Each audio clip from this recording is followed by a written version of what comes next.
All right, guys. A lot of us came here to listen to Steve Cantwell. Last time I let him speak at this event, I said he could speak for an hour, but for some reason we went on for about 2 hours and 48 minutes, and it just kept going, and I couldn't bring myself to stop. But today we will have to stop him at a certain point. So I'm really excited to hear him speak again and just unleash all of his knowledge on us. So without further ado, here's Mr. Steve Cantwell.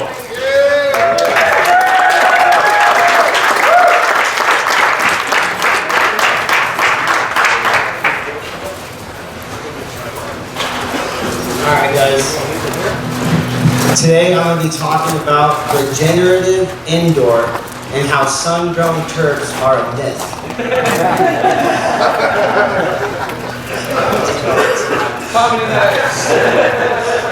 Alright, all joking aside guys. Alright, these are two words that are often, actually hold on, let me back up real quick. I gotta get some things real quick. There's way too many cool people in the room to not get some things. So let me do this real quick. First and foremost, because she might be here and she'll whip my ass if I don't say things to her first, my mom. I just want to thank Mom, because I know she's floating around somewhere. For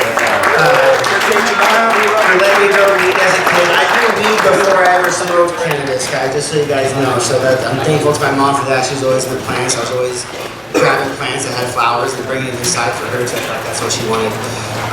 Long story short, thanks, Mom. Next, my beautiful and amazing wife, Quanine.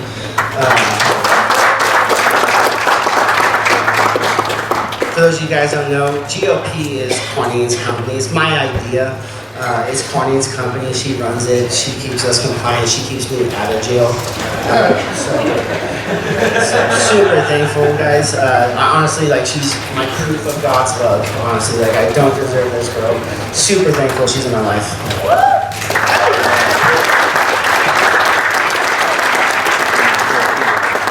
Also my dad, because he popped up, so let's thank Pop up.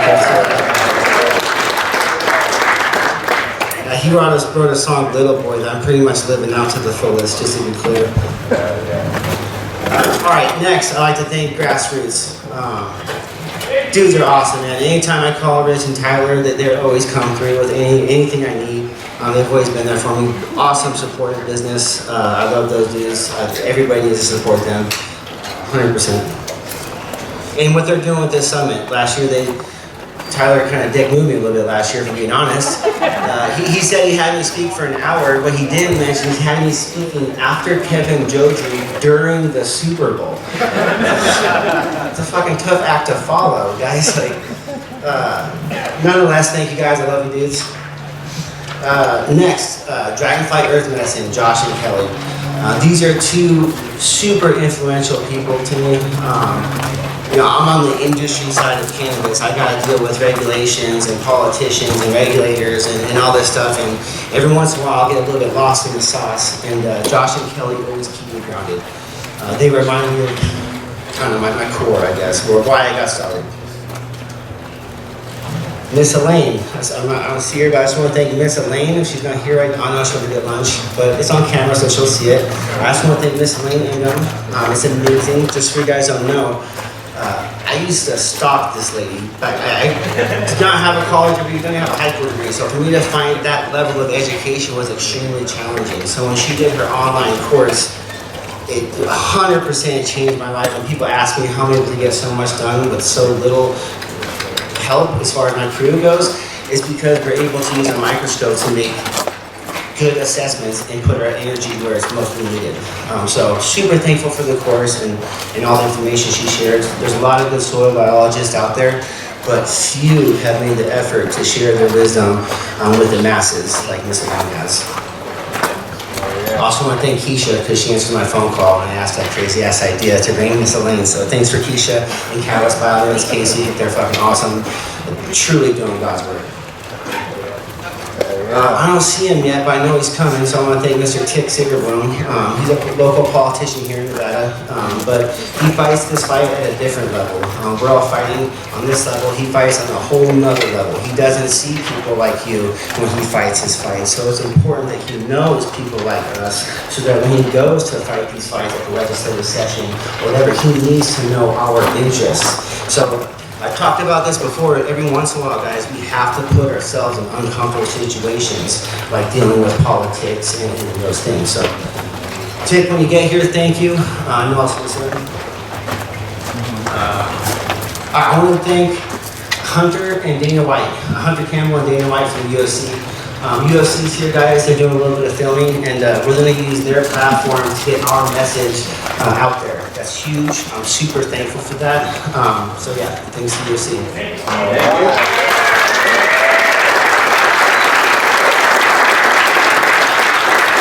They're recording an episode of where they are now, just so you guys know. So the old UFC fighters, where they go after UFC, is the theme of the show. So it should be pretty cool. All right, now I want to point out my team. I don't get to do this often, so I'm struggling. So right after that, I'll point out Mike Floyd. This is and Nick. Where's Nick in here? Nick Moore. So Nick and Mike, their family, they're one of the oldest families here in Crump. They're highly respected. Okay, guys, and for very, very good reason. When I was a kid, the only store in town was Ace Hardware. We used to go there to clothes stores. And when I got kicked up, removed from high school, that's what I just said. My father immediately put me in the gym, put me in martial arts, kept me busy. I immediately started competing in mixed martial arts and in jiu-jitsu. And the Floyd Ace Hardware were the first people to sponsor me to move to Las Vegas. That's where I met my wife, who was the gym secretary at One Kicks Gym. I lived in One Kicks Gym and I fucking caught for 3 years. All I did is eat, breathe, and sleep martial arts. That was my life. Full circle though, after the recession, the Ace Hardware shut down, Home Depot opened up, the building was sitting there empty. So when the cannabis industry popped up, I came rolling into town, I seen the empty building. I kind of know those guys, I don't know if they remember me. So I ended up getting a hold of Mike Floyd and I spit to him my living soil plan. Keep in mind guys, this is 10 years ago. No one grew living soil, raised beds, LEDs, indoors, thinking about sustainability or anything that matter. I told him that, hey man, no one's gonna be doing this. Nobody. Like, we're gonna have the edge. So he put together a team before I even got back to Las Vegas. He asked me to join his team. Hey, we're gonna be equal ownership in our team. So I got into GLP, no bullshit, with 24 mother plants, bought me 20% of a $30 million company. So that's a fucking win.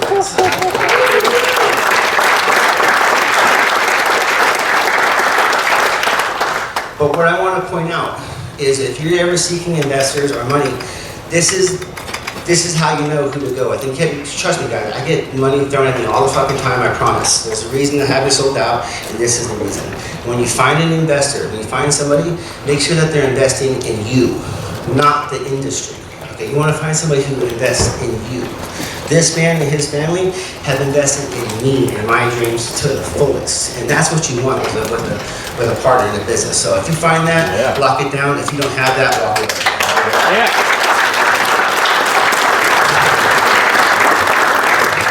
Thank you. I also want to thank Glenna. I've known her family since I was young, like way kid. My sister was best friends with her sisters, so our family was super close. Her husband's father is also one of my partners. He's a local general contractor, so she's like family in like so many ways. All right, and she kills it. If you guys see the transformation from her day one to where she is now, it's amazing. All right. Next, where's Charlotte? Because she's right there. Charlotte is one of my lead growers. I have 2 female growers. I should probably hashtag women growing more often. I have 2 female growers. I run my entire operation with 2 female growers. Charlotte earned her spot. She worked her way up from the trim room. She out-trimmed most everybody except for D. If he's here, he's next. She was number 2 to D. Well, I guess you were number 3 to number 2. Some people get that, some don't. Anyways, she became my harvester, and she was extremely fast. And it's hard to find fast people that don't make mistakes. slow people, consistency is key. If slow people don't make mistakes, there's value to that. And there's value to speed. But if you make mistakes really fast, there's no value to that. So she was one of the fastest people I've ever seen that didn't make mistakes. She worked hard, showed up every single day. Keep in mind, she knew nothing about growing weed when she first walked in the door. She had a little bit of trimming experience in Colorado, correct? And now she's growing some of the best weed in the fucking world. Because Elaine Ingham course certified, she does all the pesticide classes. She's a fucking boss. She's a bad chick, guys. So thank you, Charlotte, for being so badass. Yeah. Yeah. Next is Claudia. I don't know where she's at. Oh, she's hiding behind somebody. Alright, so I love Claudia, guys. Alright, so Claudia is... She's difficult at times because she is so fucking gangster. You guys have no idea. But keep in mind, Claudia was part of the construction cleanup crew when we first started gutting the building.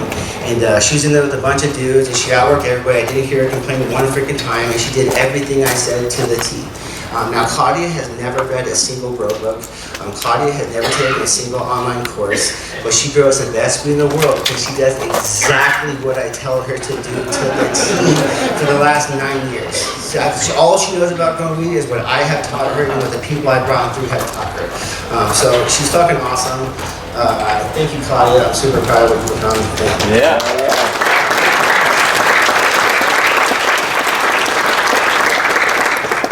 I want to thank Dwayne. Dwayne is one of my favorite people. He's like my advisor. He's like that dude that when I go to battle, he's telling me it's a good idea, that's a bad idea. Me and him sit every morning, we lay out lab results, and we make decisions, data-driven decisions, every single Monday, without skipping a beat. All right, we assess the lab's testing, because before I look at lab results, and before I can, hey, I need to change something to the grow, I gotta make sure those lab results are consistent. I don't wanna see a faulty lab result and go change shit on the grow end. So me and him every week, we lay out labs and we look for consistency. D, who do we pick every week? Who gets our pick for lab? Whoever's the what? Most consistent. Most consistent, not the highest THC. It's whose numbers. I think the other big part of that is we test 2 labs to check consistency. So we check multiple labs every week to make sure, to keep them honest. If input, all this data is inputted by humans. Humans make mistakes. All right, guys, so just know that. I'm not saying labs suck, I'm saying mistakes happen. So if you're not checking mistakes, and you can make bigger mistakes. All right, guys, small solutions. Am I forgetting anybody? There's a lot of really cool people at GLP, Alan, Brandon, a lot of really cool people, Judy, I see you. But I'm just gonna move on to that time. She's my next grower too, just so you guys know. All right. All right, guys, don't move on, sorry. So I had to get some things, and I'll say thank you, Lord. Thank you, Steve. All right, now let's talk about this. Sustainable, regenerative. Now these words are usually interchangeable. They share a lot of the same practices, a lot of the same philosophies, but they are different. To be sustainable is to reduce, to reduce your natural resources, to reduce pesticides, to reduce all these things, energy, whatever, how you want to dissect this, okay? To be regenerative is to restore back to its full potential, back to its natural full potential. Okay, guys, so right now, we need to be thinking more regeneratively. Don't get me wrong, sustainable is great. Or if you're indoor, just to be honest, you're at best sustainable. You're not regenerative if you're indoors. You're not restoring natural systems to their full potential if you're growing weed indoors with lights. Let's just be fucking honest. Okay, you can be sustainable. You can cut back on things, but you can't be regenerative. All right, guys? And then we'll talk about it. We're gonna go further into this. All right, guys? And why this is important, because right now we're in a deficit. So you can be sustainable all you want, but that's not going to get us out of the fucking hole that we're in. All right, so now we need to start focusing on being regenerative minded. How do we put these systems back into place and back to the full production? So that's what I'm trying to put here. Sustainability is great if you're indoor. Sustainability is where you be. But as a group, as a people, we need to start working towards being more regenerative minded. All right, guys? So let's focus on that. So again, reduce, restore.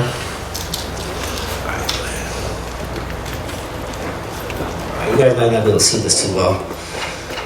So for me, my journey into cannabis has always been a sustainable one. I got into cannabis looking for a sustainable way to manage my pain. I came from MMA. I didn't do a good job at taking care of myself. Wore my body out, and I didn't want to take pain pills for the rest of my life. I retired at 24 years old. That's a horrible age to start taking pain pills to manage fucking pain. So I got into cannabis. I started growing weed, and that's what started. It wasn't a hustle. It was for medicine. Down the line, I seen the opportunity for a hustle, no doubt. So when I look at this picture, like when you guys look at this picture, you see some dude growing plants. When I look at this picture, I see plants growing some dude. Honest to God.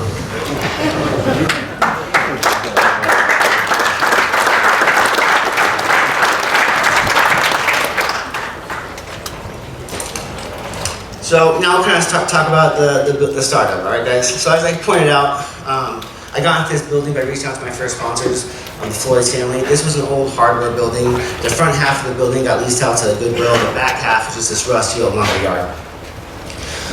So the first thing we did was we had to kind of figure out what we wanted to do. So I had a bunch of friends, consultants I worked with that were playing devil's advocate. I drew every single line in this building. Michael will tell you that. And I just had people play devil's advocate. What would work, what wouldn't work. Originally, I was gonna go one big flower room because I only grew in one big room. I grew in a 6 lighter. I didn't know any better. And I had my uncle's brother-in-law, whatever that is to me, told me like how bad of an idea that was. This dude doesn't know how to grow weed nearly as good as me, and has no idea that he saved my ass 10 years ago by telling me to break my rooms up. It's pretty cool, little coincidence. Long story short, make a flexible design. You're gonna see it, you saw it at GOP, you see me doing it here. You gotta be able to pivot, guys. This industry was so new 10 years ago, I had no idea what we were getting into. I needed to make sure that we can do everything. My rooms can go positive pressure, negative pressure, passive pressure. I mean, literally across every single room, just because I didn't know any better at the time. So build a flexible design when you build out your grow. One thing I recommend doing is looking to permaculture. They have their zones, how they have their bullseye. Typically, if you're looking at like a homestead, the bullseye would be the highest traffic area, your kitchen. Okay, then you go to your second highest traffic area, like your living room.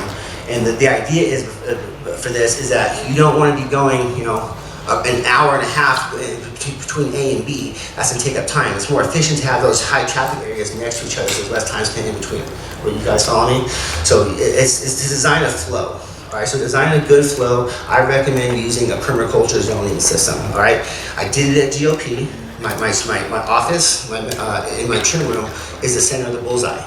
And then right now, if you were to come to GOP, you'd be like, this doesn't really seem like it's the center. You're not seeing the full picture. You don't see the greenhouse plan in the future. You don't see the Goodwill in the future. So you gotta understand that even here, my washroom in the office, that's in the center of the property. You guys might not see it because I got some neighbors next to me, but I'm gonna get that one day. So it's in the center.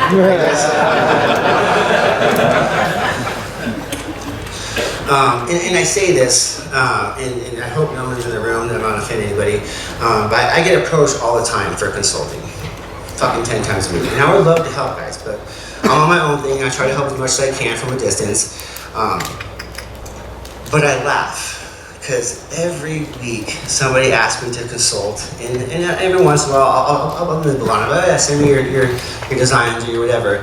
And they've already spent 2 years working with engineers and builders that have never grown fucking cannabis and just build the most shittiest designs. And it's like, yeah, come drive our Titanic, dude. It's big and it's fancy and it's a Titanic.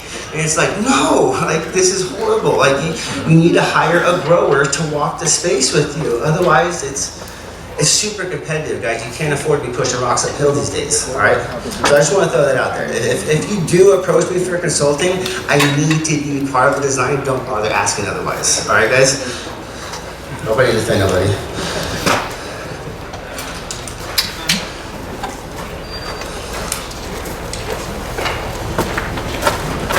All right, so now let's talk sustainability.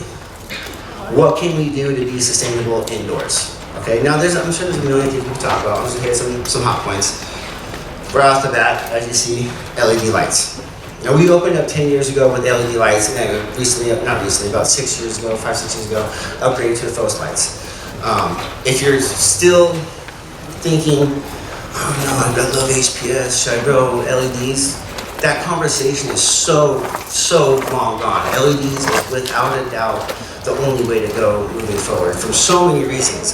Just like Jungle Boys, I had a ballistic a bulb explode one time, burnt the whole room down, 100 lighter, gone. So there's numerous reasons, not just the sustainability side. Obviously, they last longer. They use 50% of the power. So all around, the most sustainable option you can do indoors is finding a quality LED company. I like those, y'all know that. And work with those lights. The LEDs are gonna be a little bit different. It's not like HPS. You're gonna have to run your air temperature a little bit warmer. There's some things you're gonna have to do. You're gonna have to up make sure your HVAC system can dehumidify separate from cooling. Because a lot of people have, some mini quests up, and then they don't realize in the summertime that their AC is doing the majority of their dehumidification. And then once that heat load from the outside drops, their AC shuts off, and their humidity goes up on the inside, like, I'll get fucking PM. Because again, the LED, I'm sorry, that happens in wintertime. Same thing happens with LEDs. So if you built a grow for HPS and it worked great, and then you try to plug LEDs in, you might have some problems because you're not going to get the heat load on that room that the HPS threw. Therefore, your HVAC ain't going to run as much, and you're going to get as much dehumidification. So just be aware of that, guys. If you're converting from HPS to LED, really look at your HVAC system and your dehumidification ability. All right, guys? Water. Now, this is a really interchangeable one, both regenerative and sustainable. Now, how do you do it indoors? Defuse, AC water. We catch our water, guys, filter it back into the system, put it back into a catch tank. This is what I do. All my defuse, all my ACs go into a catch tank. All right, guys? I made sure all my coils are copper. I don't have any cheap, bullshit. It's all copper. All right? It gets put into a catch tank, and then from there, I filter it lightly with a carbon filter, and I put through a UVC light to make sure I kill everything off, and then I filter it heavily through a big giant carbon filter. Water tests, some of the cleanest water you'll ever see. And I don't use hardly any added filtration. Now, we have super hard water in Pahrump. Back when I was running pure RO, I was burning through membranes. I was constantly fouling membranes. It was super expensive to make water out here. But by catching my water, here's another little thing. It's slightly acidic. Now, I'm not sure what most of your guys' soils run at. My soil runs a little on the high side, like a 6.8 to like a 7.1, 7.2 maybe. My water is usually in the mid 5s, it's like the high 5s. So it's kind of acidic. You know what else is kind of acidic? Rain. So I feel like there's a missing link here. Maybe my acidic water on my 7.0 bed is actually making some more things available. Something to think about. Maybe Brian can talk about that a little bit more one of these days when we walk the property. So water is a huge one, especially here in the desert. All right. Next one. Obviously, we're all here for a reason. Soil. The most regenerative thing you can do indoors is bring in living soil. Right, it's then cut your inputs down, and the use of pesticides. If you do it correctly with cover cropping and mulching, you can even reduce your water intake. So obviously, soil is going to be one of the biggest things on multiple levels. Right, guys. Next one, packaging. This is huge. Packaging is one of the biggest waste streams. Now, unlike a regenerative farm, if you're not running a business, when you think of waste streams, you think of biomass, animal manure, things of that matter. But when you're running a business, you gotta think of packaging. I see a lot of fancy brands out there that plastic this and a plastic box that with a shiny metal tag this, and they're trying to get everybody's attention, but they're not taking into consideration where's all that shit going. It's not necessary, and where's it going? All right, guys. So. For us, from day one, glass jars. Now you might think, okay, well, how is that more? You're just throwing away glass now. No, we don't throw away glass. We promote people reusing that glass jar in multiple ways. One, we have a jar recycling program. So where we actually give an incentive to our customers to collect jars and to bring them back. Maybe they get a pre-roll, a hat, whatever the fuck the case may be.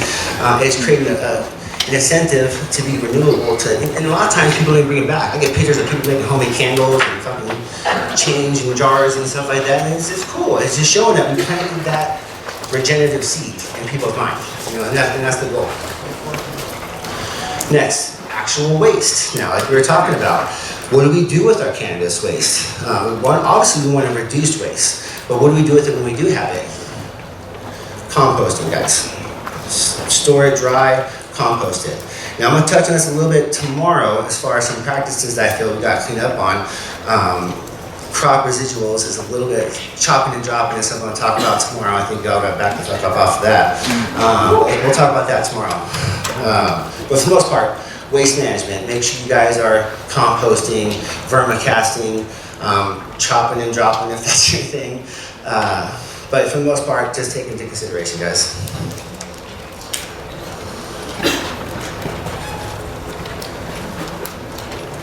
So now, this is what switched my mindset from more of a sustainable to regenerative is when my wife, Courtney, and I decided to start a family. Everything changed my mind. I said, okay, now sustainability doesn't work anymore. We're in a deficit. I just fucking added one more person to this planet. Now I gotta start thinking more regenerative now. So, flipped. Now just a quick look back, so I don't get too far into it because I don't got too much time today. But this house, I grew up down the street from this house with a simple little mobile home, single wide, nothing fancy. I used to drive by this house when it was getting built as a kid. This was a baller-ass house 20 years ago, guys. Like, super fucking baller. I remember as a little kid, we were on track system, so every time it was football season, I was off track, new track. And I used to have to ride my bike to football practice and back. And I used to literally drive by this house just like fantasizing that as a kid. Like, one day I'm gonna work hard enough, I'm gonna get a house like that. Literally, I vividly remember thinking that about this fucking house. Okay, guys, 20 years ago. We also lived right across the street at Oak Ridge. Literally, before those houses were built there, you can still see it. So I thought that was a cool little story. So when we first moved here, now this property was built, beautiful property, like 25 years ago. Something happened, the family moved out, there's some death in the family, and then the house basically just went on the market, got rented out for about 20 years, nobody took care of this place. When we bought this place 4.5 years ago, it was in horrible condition. The trees, this valley used to have beautiful cottonwood trees, and some beetles, some boars came through and just started wiping out all the trees. This yard was just caked with beetles, with boars, and all the trees. So the first year, we were cutting down trees and really restoring all the irrigation and just kind of working on the existing infrastructure that was already there, just bringing it back to its full glory. And that was kind of the first year and a half, 2 years. The very first year, the first thing I recommend anybody who first buys a property, the first thing you should do is just decide where you want to plant your fruit trees and plant them fucking immediately. All right, guys? Those big fruit trees across that back fence right there, 4 years ago were the little $60 ones. And now they're putting out fruit and they're freaking 12 feet tall. So if you're thinking of when you should plant that tree, the answer is, what is it, 20 years ago? I think something like that.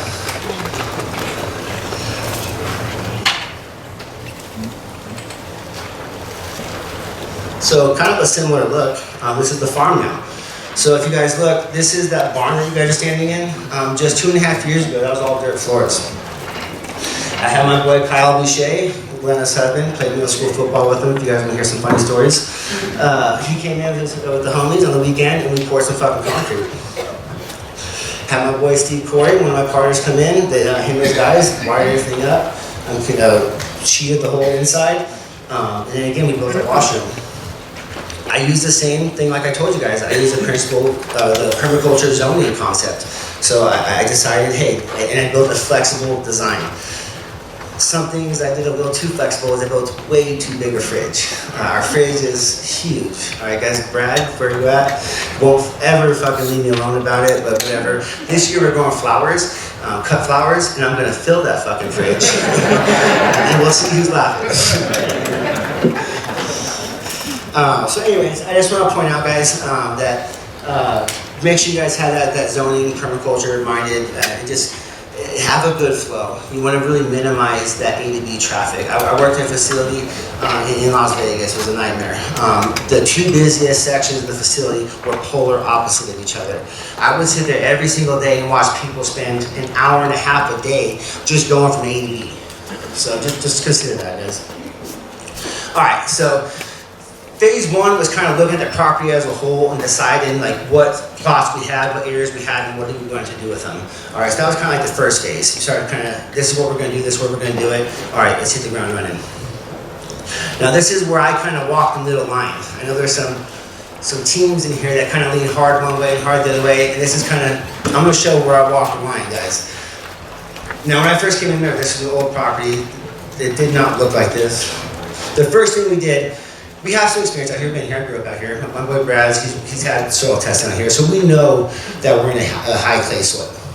We know that, right guys? So before we even bothered sending our soil off, we threw down a bunch of gypsum, that flat clay soil, those colloids, and we added compost. Gypsum and compost right off the bat. We knew those would be the two most needed things for sure in this soil. We've already seen it before in the past. Didn't want to waste time. Did that first. Again, I know we're at no-till. So this is a one-time till, guys. All right, don't judge me, all right, guys. And Elaine, again, this area it needed it. So we tilled it in one time, organic matter. All right.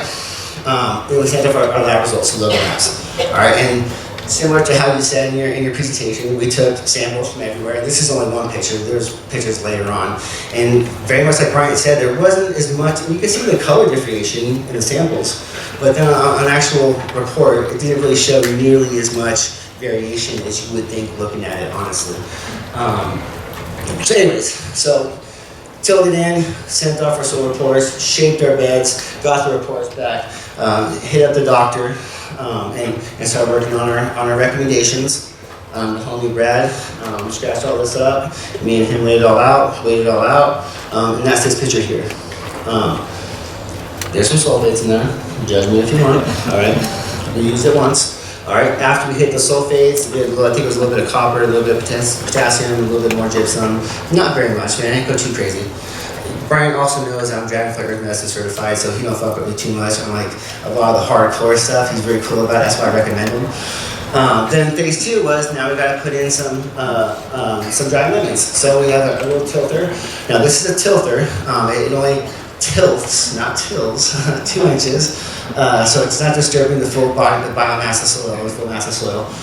Then we did our recommendations here. More gypsum was needed. Alfalfa, I think we did some soybean meal, so a little bit higher in nitrogen. Tilted it all in, and then we ran it. Then we retested it to see where we're at, and then we ran it.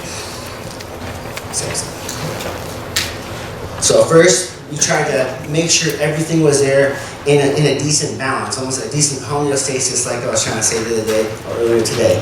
So once we got everything kind of there that was needed, once the organic matter was there, this was there, the structure was there, everything was getting better, then we got to get our soil food web on.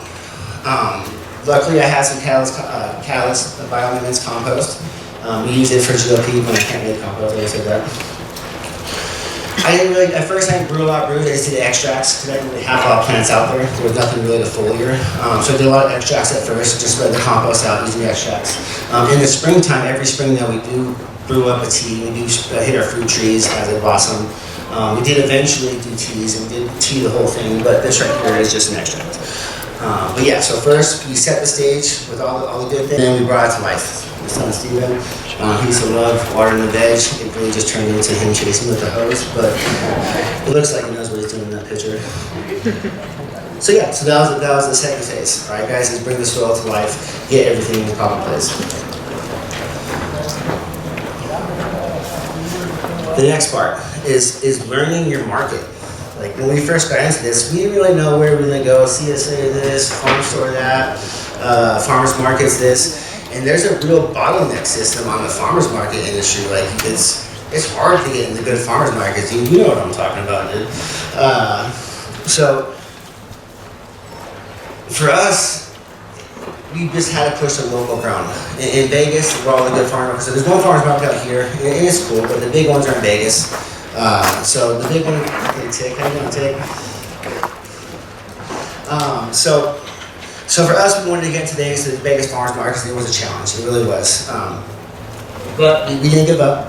We showed up every day with the proper brand, did everything right, and we let everybody know that we're locally grown and we differentiated ourselves from the other farmers markets by doing so. People started asking, hey, where is this grown?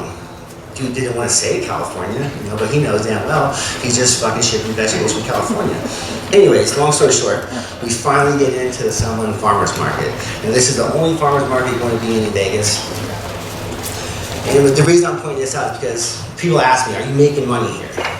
No, the farm's not making money. I'm not going to retire off this farm anytime soon. But it is paying for itself right now. And I'm super thankful for that. My team's doing a great fucking job. But where I get the benefit growing produce is the synergy between the two brands.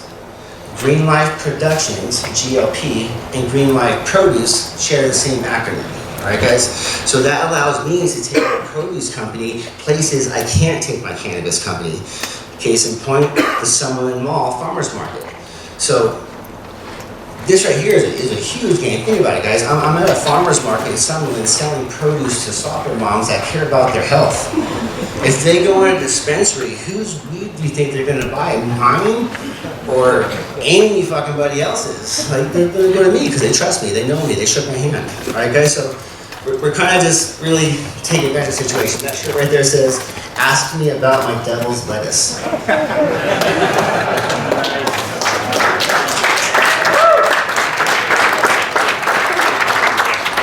So know your market, guys. It's the same thing a lot of these guys would ask. Like, I think someone asked Eric Branson, what kind of greenhouse would you grow? And he had a great fucking answer. It depends what my goal is. What's my market? Like, what am I trying to achieve? And it was a beautiful answer.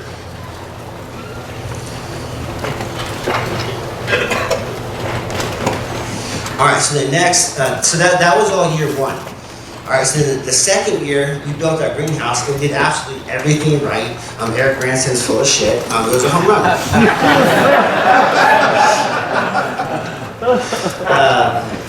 So yeah, let's point some things out.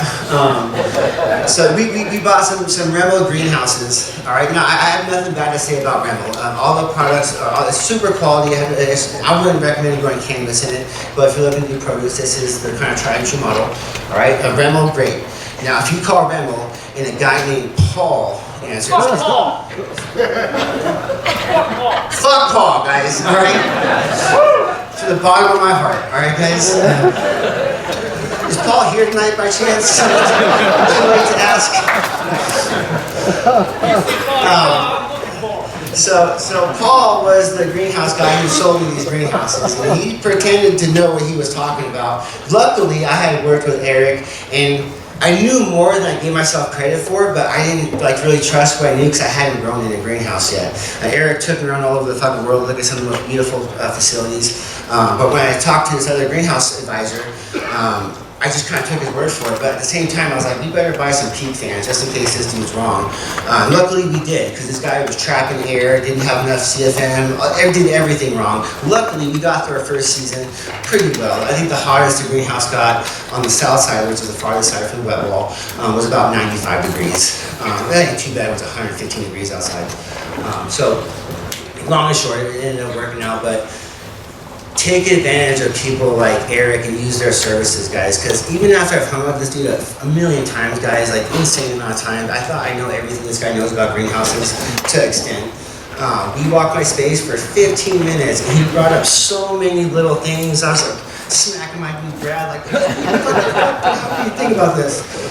So definitely, if we have experts out there, guys, they're all in this room, guys, so utilize them and it'll save you a lot of time and headache, I promise. Just want to point out, LED lights in a produce greenhouse. The ROI on that isn't ideal. But folks, it is a super badass company. They're super innovative. They're always pushing the envelope, and they want to try to get into agriculture. So they wanted to throw some lights out to see, one, how much lights is needed to grow produce, and then what is the value? Does it bring any value to a production greenhouse? And it really did, because I was just telling Brian last night, he made a post like soon after the winter equinox when darkness started, more darkness than light, about how plants will shut down. What was that called? The DLS? The Persephone period? When the day length is less than 10 hours, the plants pretty much quit growing, guys. When he made this post, we had literally just been witnessing it for 3 weeks. So I told my boy Brad, I was like, dude, flip the lights on for 2 hours in the morning, front half, and then turn the back half 2 hours at night. And within a week, we've seen explosive growth. And not only that, but this winter, we actually ran one of those greenhouses with summer crops. I wanted to see how much it costs to grow tomatoes in the wintertime. Because eventually we plan on doing a farm-to-table restaurant on this property. And my wife was awarded a lounge license, so we'll be doing a farm-to-table lounge.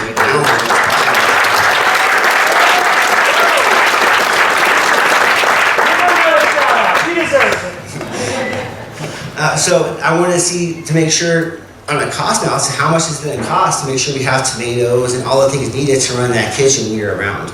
And like first year right off the bat, we pretty much broke even. It didn't really cost anything, and we made huge gains because it helped me sell way more cannabis. Like we were battling the state last year over composting regulations, and I had numerous people get up there and testify on our behalf without asking, just random people I didn't even know, and every single one of them mentioned, they grow produce. They grow produce.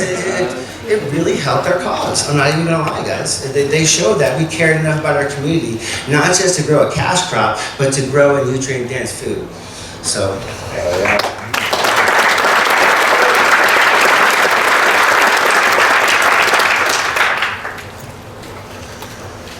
All right, so I'm kind of wrap it up a little bit. We touched on some of these things already. I'll kind of touch on them again. Just back to sustainable, regenerative. I put the greater sign there. I hope you guys know what that means. Okay, back to reduce. So water management, like we said, catchment, indoor mulching, living mulch, or dead mulch. It's going to help keep the moisture on.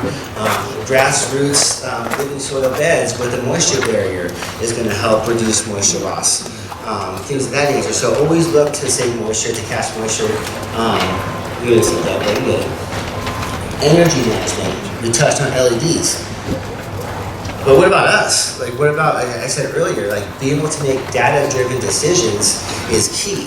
Like, there's been numerous times where I kind of got into, I thought I knew what a room was going to need because the last room needed that at that time pattern, and then I grabbed my microscope, I throw some soil. I already have a tea brewing because I already thought I knew.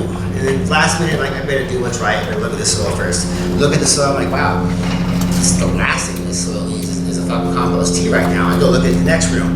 This room needs a compost tea right now, and it helps us put our energy in the right place. So like I said, I run 3 really large rooms with 2 growers, and the way I'm able to do that efficiently is by making data-driven decisions. I gotta know where to put our energy, where to put our time and efforts. I can't just be spending time all day, compost teeing a bed doesn't need it. It takes a minute to lay that stuff down. So don't just blindly apply these practices.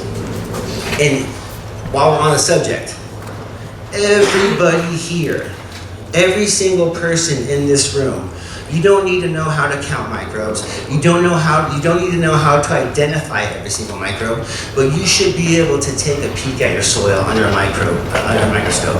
It's one of the most valuable things I have ever learned on the grow side. And when anybody asks me what they can do to help themselves in this industry, that's the first thing I tell them to do, learn how to use a microscope. Again, you don't have to be an expert, just familiarize yourself with that tool. We talked about waste management. Kind of already smashed this slide a little bit. But again, packaging, making sure that you're finding a home for your biomass.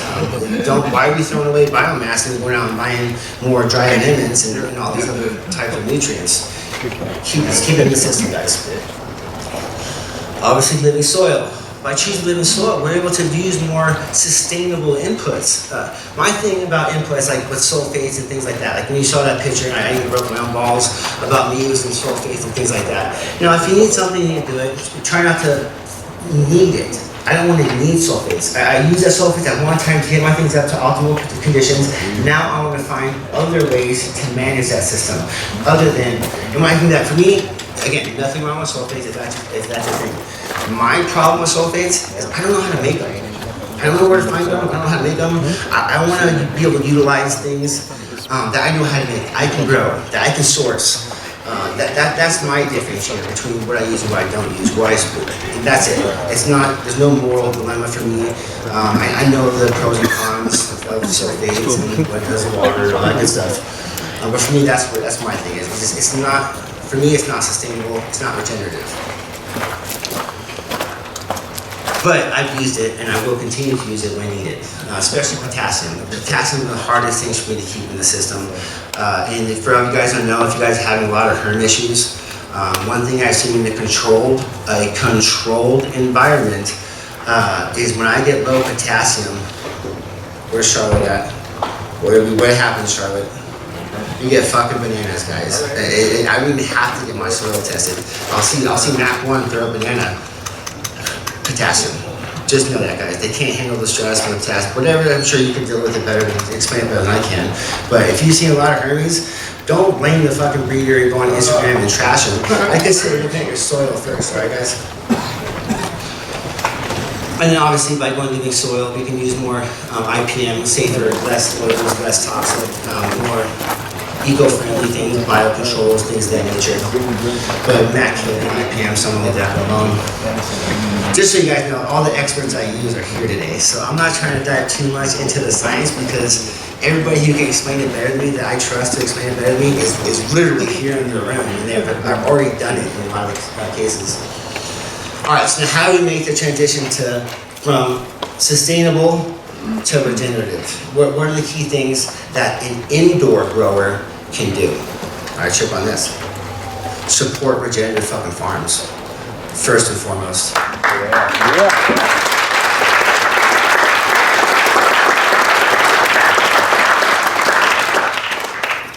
Lead by example and educate the next generation, guys. We're here to restore. We need to restore the proper information. Kids aren't growing up to become farmers no more. I feel like the war on drugs fucking devastated the farming community. Just completely devastated it. Have you ever tried farming not high? Shit sucks, dude. Everything's got fucking tomato turds. So educate, guys. Focus on the next generation, guys. It's so needed. My boys are out here every day feeding chickens. My son Horace, he worked 2 summers, saved up enough money to buy a 2024 Honda fucking 250 RX. All right, sick bike, dude. It's a $10,000 bike this kid bought at 15 years old off his own money working in a farm, guys. So just make sure that this one.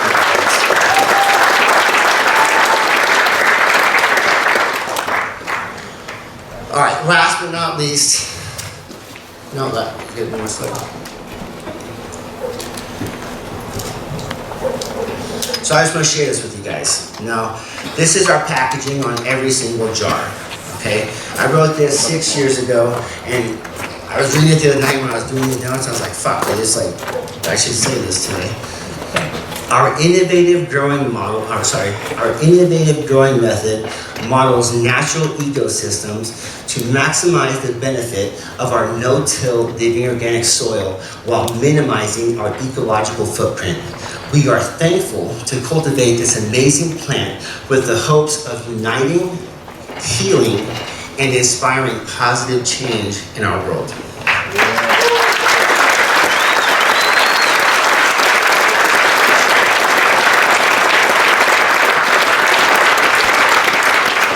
And we're doing that today, guys. So thank you guys so much for making that true. I appreciate you guys, every single one of you.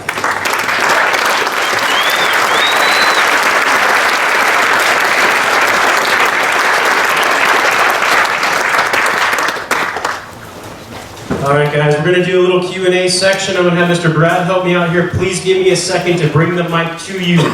You want to ask a question? Go ahead and raise your hands. Steve's going to pick them out.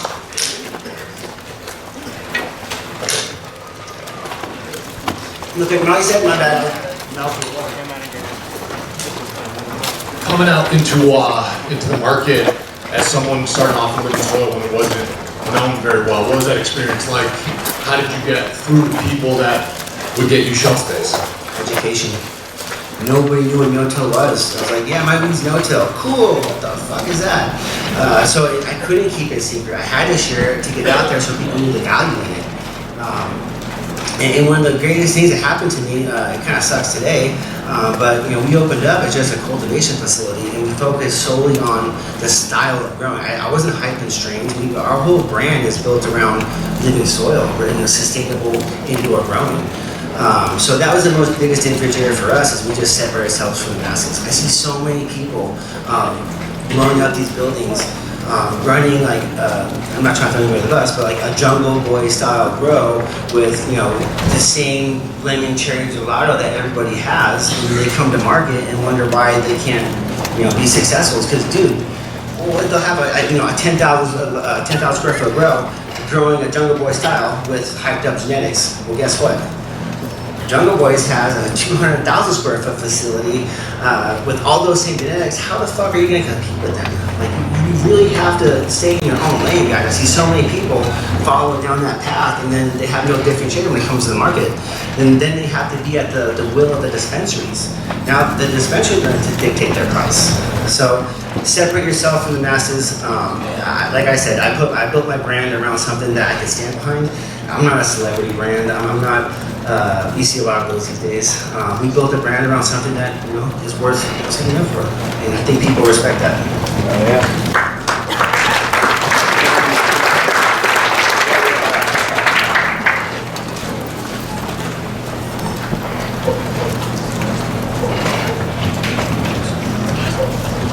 My question is, what are the regulatory problems you've had with no-till, from testing, from education of maybe the governing board of not knowing no-till?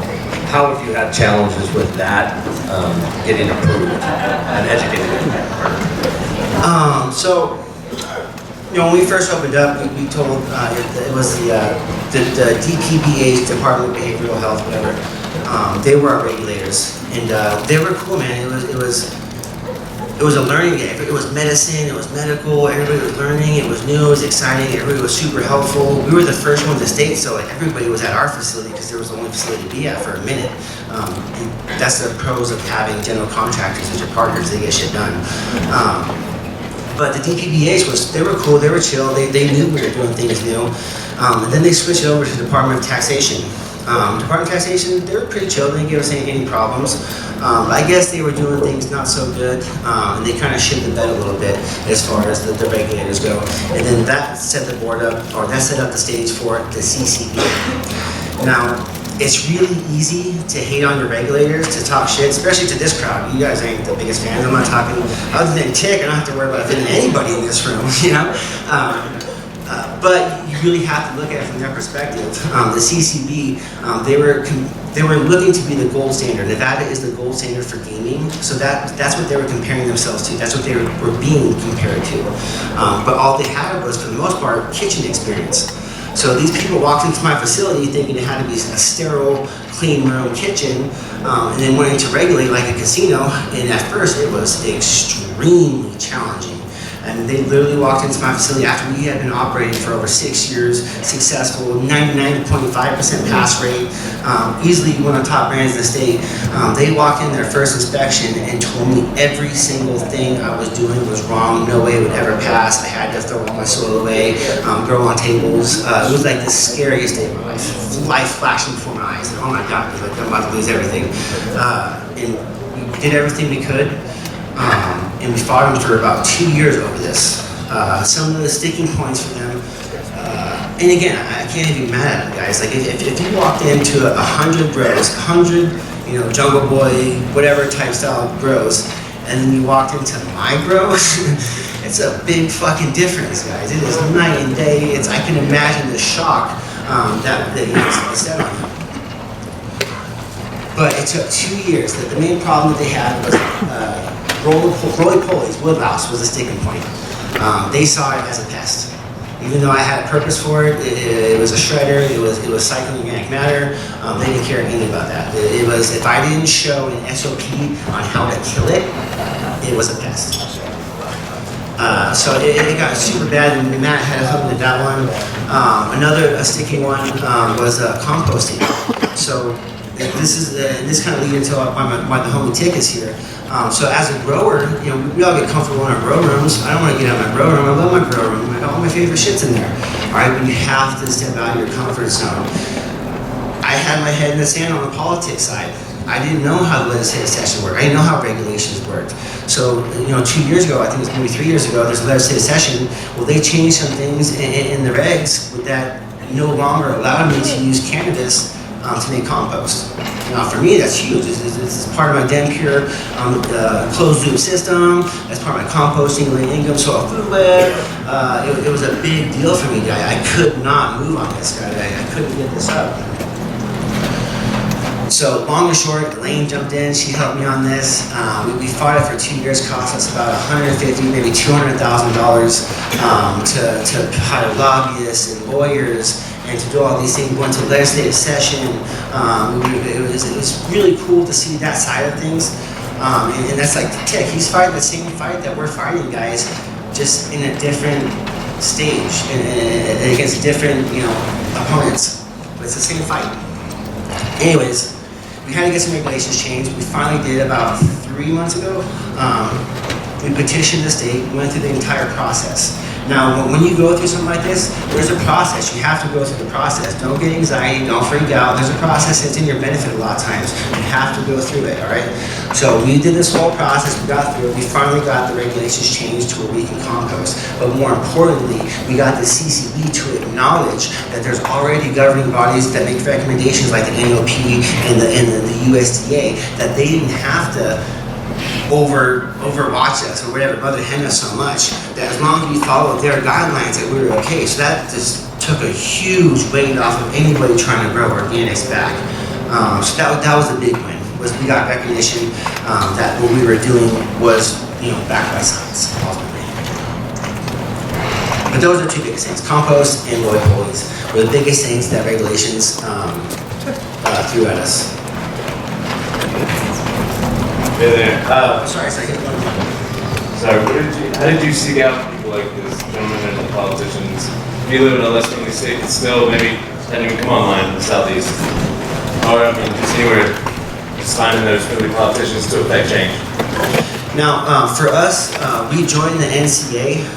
It's an association. So, as a cultivator, you don't want to get too involved. You want somebody to represent you as like a third party. That way, you don't get pissed off at you, kind of thing. Let them take on the fight. Just make sure that they know you and they know your interests. All right. So we joined the NCA, the Nevada Cannabis Association, and they know politics. We introduced ourselves. We told them what we're about. I had them out to the farm. Eyes open, everybody should be going like this, kind of thing. So what I would recommend is just look into those associations in your area, see if there's any camp associations. If not, consider starting one. And then go to all the county meetings. There's going to be board meetings, county meetings, things that lead up to legalization of this. You don't want to be absent in those. Again, you can't expect politicians to represent you if they don't fucking know you. You gotta get out there. You gotta get uncomfortable sometimes. All right, guys?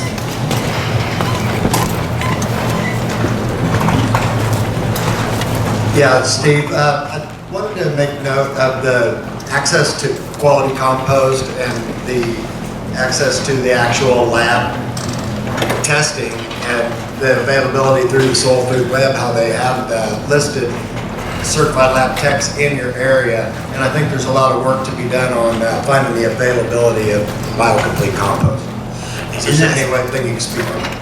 Yeah, no, for me, that was one of the biggest limiting factors for years, was finding a quality microbial inoculant compost, living soil indoors. If you dry your bed out too much or whatever, compost is like chicken soup for the soil, is what I say. It's always going to get things running again. For years, it was one of the biggest, I think it was about 2 years, it was one of my biggest cause of anxiety. Because, oh my God, where am I going to find good compost? I had no idea how to make it. I made huge windrows. I could show some really funny pictures to Catalyst now that I think about it. I did a huge windrow my first composting try, turning them by hand. Just hard work. It does not scare me enough, unfortunately. But yeah, it was a big limiting factor, and that's why companies like Catalyst, they're doing the Lord's work, and they're one of the most important components you need in a living system is the biology, and they're making a quality compost that, if you don't know how to make compost, that's the only compost you should be looking at. It's super thankful for it, guys. You guys all have an advantage having people like that, like in the market. They weren't there 10 years ago. I think the best thing we had 10 years ago was Malibu's biodynamic compost before he went super commercial. It was decent. Steve, I know tomorrow we're going to talk about bottomless pots. Can you just tell me how we got to that point of having to do that? That is like literally my whole presentation tomorrow. But no, I'll answer that tomorrow, I guarantee you. Wait, is that the Australian guy? No, that was Tyler. Oh, but the Australian guy, I was looking for you for like 2 hours, bro. You get on that guy. Matt Barnes, easy as organic. Yeah, that's right. All right, any other questions? Organic supply. You mentioned that your brand is one of the very popular. What is it that people enjoy about your strengths? Consistency. As an operator, I guess as an operator, there's 2 things I value the most: is loyalty and consistency. But you have to aim for consistency on all fronts. It's not just, when I say consistency, remember, I don't sell the masses my cannabis. Technically, I don't. I sell the dispensary buyers my cannabis. Okay, so one, I gotta keep it consistent for the end user. But then I also have to be proficient and keep my sales consistent. Think about it like this. If you're the buyer for a dispensary and I come in and none of my metric paperwork is correct, my orders are wrong, and everything about ordering weed from me is a fucking hassle, are you gonna buy weed from me again? No. So my weed is in every dispensary and is one of the number 1 in the state, not only because it's good, but because my team fires on all cylinders. We make the purchaser's job easy. Buying from GOP is cakewalk. There's no mistakes, in and out. So that's a big part of it, guys. If you make your weed hard to buy by not doing all the right things, it doesn't matter how good it is. I really appreciate the consistency answer. I'm a 40-year vegetable and greens grower from Massachusetts. In my state, the legal marijuana is mostly grown indoor hydroponically, and many of the consumers in Massachusetts, at least the ones that buy legal dispensaries and stores, have this idea that indoor is a better quality. Being a long-term outdoor organic grower, I beg to differ, but that message has not gotten out into the legal marketplace per se. Do you think your techniques and the way you grow affects the quality in such a way that the consumers are having another experience?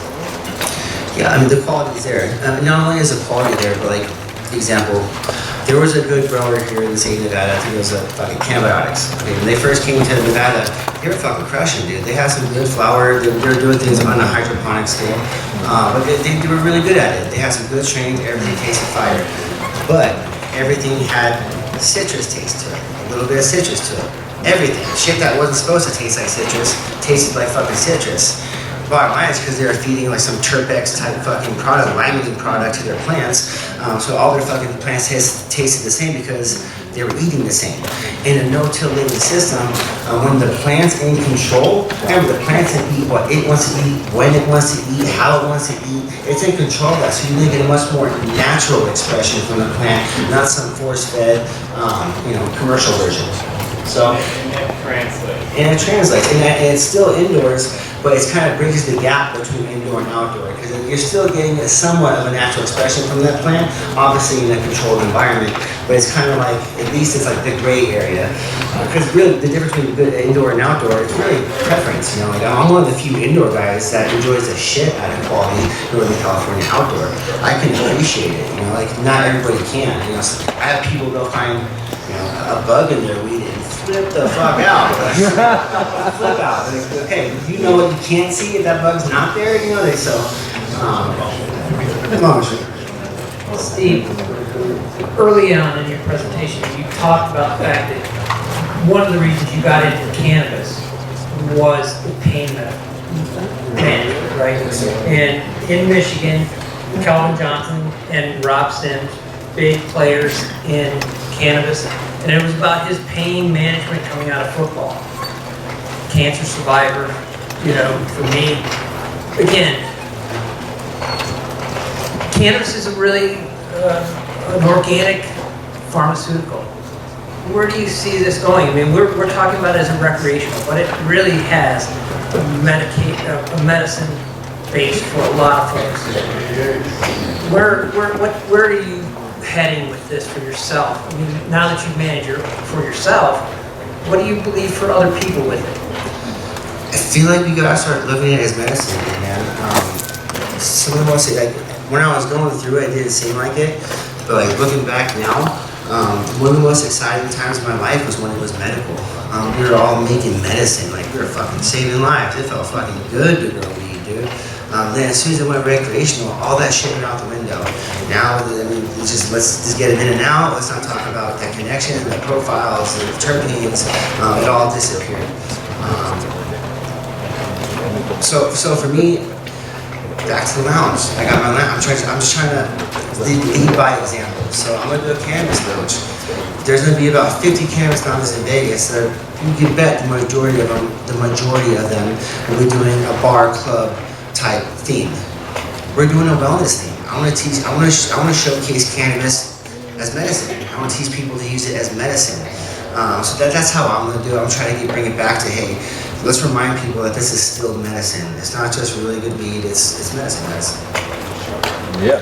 One more question over here. Yeah. Oh, this guy. Get the mic. You said one thing about that greenhouse. Dude. No, I just wanted to say that I've been to Planet 13, the biggest dispensary in the world, and you guys are the best weed in Vegas in a little special shelf. And I thought that was super impressive. And yeah, I just want to shout out that definitely shows something in quality. Thanks, bro.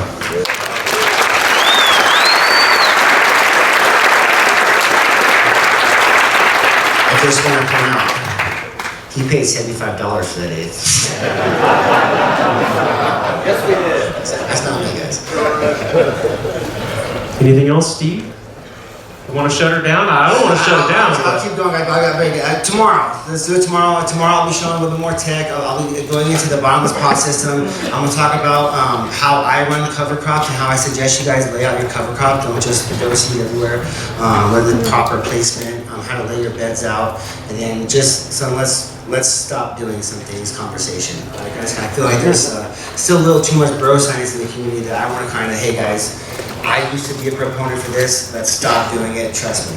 All right. So tomorrow I got some good stuff for you guys, some gold bars. Hang out, guys. Just so you guys know, in case you guys didn't, GOP sponsored some flour out here, guys. So if you guys have ever wanted to try GOP flour, I have like 9 or 10 of some of the best strains out there, all free of charge. Please, guys, go get some. Take them out. Please roll in a joint though. I want you guys to taste this shit. All right, dudes. Little snappers are cool, but at least get to taste the joint, please. All right. And then tonight, after the Breeders' Panel, if you guys want to hang out, dude, I'm going to hang out all night. I'm about to keep you guys out of here. We can take the party back to the house, hang out outside, and just chill, eat some food and smoke. All right, guys? So let's fucking rich. Thank you, guys.